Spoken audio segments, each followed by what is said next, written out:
Hi everyone, this is Eliza. Welcome back to Eliza's Bookshelf. Today I want to do a book review.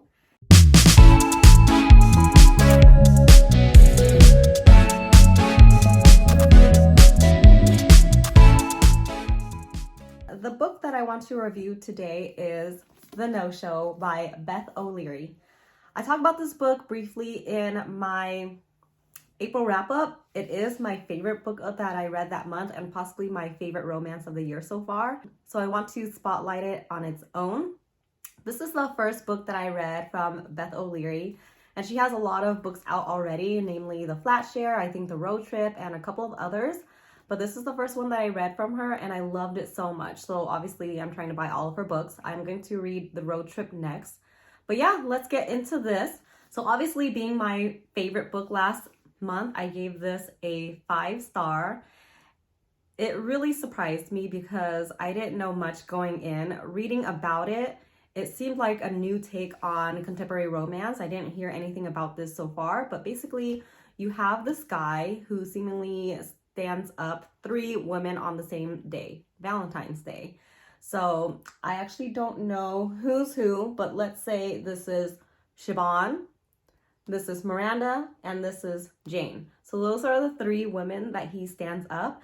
And, you know, I keep hearing that there's a twist. Obviously, I know there's more to the story because how can you read a romance novel about a guy cheating on everyone and still like all the characters, right? But you still like everyone. You like all of the girls. You somehow are still rooting for him, even though you see him date 3 girls at once. You know that there's something else going on, and you're reading the whole book trying to figure out what exactly it is. So it's not bad. It's not like you hate the guy or anything. But first opens up with Siobhan. She is what does she do? She is a life coach, and she has one-on-one sessions with people. She has these 2 close friends named Fiona and Marlena. I think she's coming off of a bad breakup with a guy named Killian. And so her friends are trying to help her through that, and she just has a lot of abandonment issues. And then we have Miranda, who I think is my favorite out of all 3 of them, just because she works as a tree climber. I'm guessing that means she does like landscape in people's yards, above in the trees, but she climbs the trees. She goes from one tree to another, I think. And she has a crew. The one who leads the crew is named Jamie, I believe. I'm kind of forgetting all the names, but let's say it's Jamie. Let's say I'm right. And you have other characters named Spikes, Trey, and then AJ. And she works with this whole group, but they're all so funny together and supportive. I really like the people she works with. On top of that, though, she has her 2 little sisters who are twins, I think. And they come to live with her because they just turned 18. They want to move out from their parents, so they come and live with their older sister. So they live with Miranda, and while Miranda is dating this guy, you see how funny they all interact with each other, how, you know, they're little punk sisters, but they're also very supportive. I loved Miranda's backstory, her family, her work, and everything. So that's why she's my favorite. The other one, the third one that is introduced, is Jane. And she's a little bit more on the shy side, maybe more timid.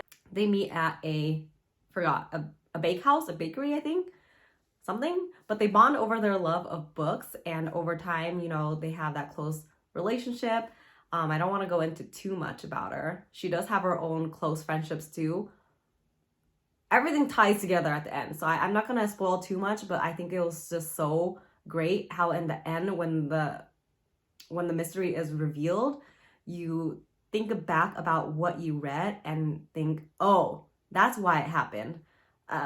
It was just so great. It's like a mystery romance and very sad, actually, at the end. It made me cry. That's why I really like it. So you already know this in the reading the synopsis, so it's not a spoiler, but it opens out with Siobhan getting stood up, and then Miranda getting stood up by this guy named Carter, and then Jane getting stood up by this guy named Joseph. And then we go back to Siobhan saying, I got stood up by this guy, Joseph Carter. So you realize that the guy that they're dating is Joseph Carter. I guess he just goes by different names, first name, last name, depending on who he's dating. But I really like this book because there's so much heart to it. I wouldn't say it's a rom-com. It didn't have me like giggling and laughing on the floor or rolling around or anything like that. It was more of a heartfelt romantic story with a twist slash mystery to it, because you're always thinking, what is going on? What happens?